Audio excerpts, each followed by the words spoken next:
Loué soit l'unique et vrai Dieu, la très sainte Trinité. Sa grâce, sa paix, sa miséricorde soient avec vous.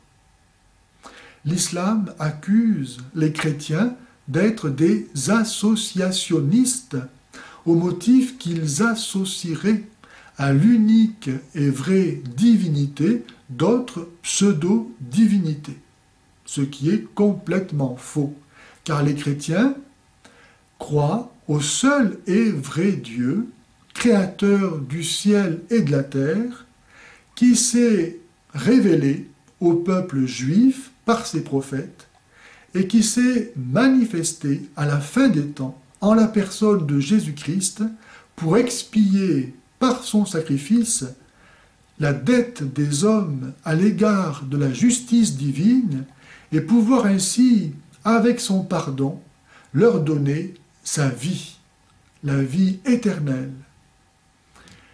Mais parce que l'islam accuse donc d'une façon fallacieuse les chrétiens d'être des associationnistes, ceux-ci sont reconnus être coupables du seul péché qui ne peut pas être pardonné.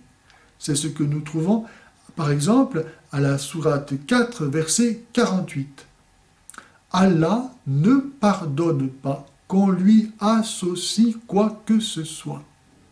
Et parce que les chrétiens sont donc réputés être coupables de ce péché irrémissible, ils sont déclarés n'être qu'impureté.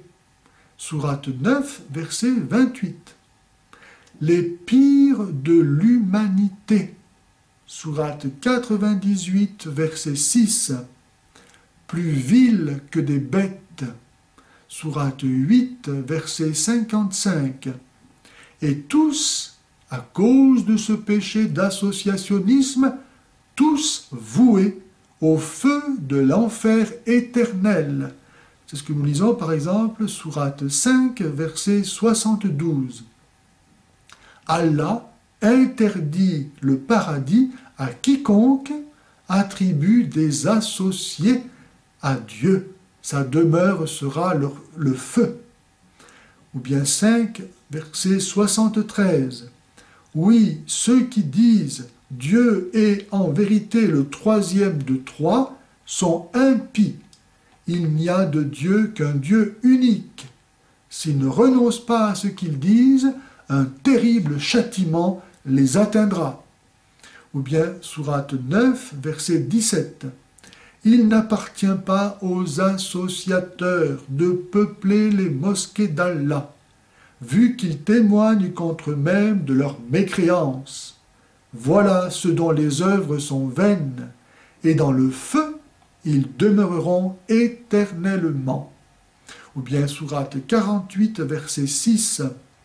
Qu'un mauvais sort tombe sur eux, les associationnistes. Allah est courroucé contre eux, les a maudits et leur a préparé l'enfer. Quelle mauvaise destination! Cette fausse accusation d'associationnisme qui est au fondement de la raison d'être de l'islam, car l'islam n'a pas d'autre raison d'être que de prétendre redonner à l'humanité la vraie religion obscurcie, falsifiée par le christianisme, du fait notamment, essentiellement, de cet associationnisme.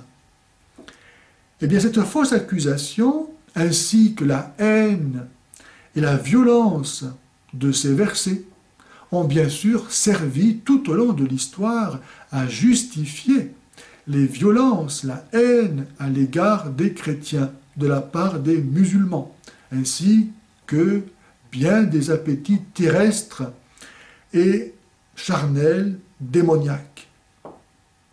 Mais surtout, à garder les âmes que l'islam soumet, loin de la foi chrétienne, en leur faisant croire un mensonge qui n'existe pas.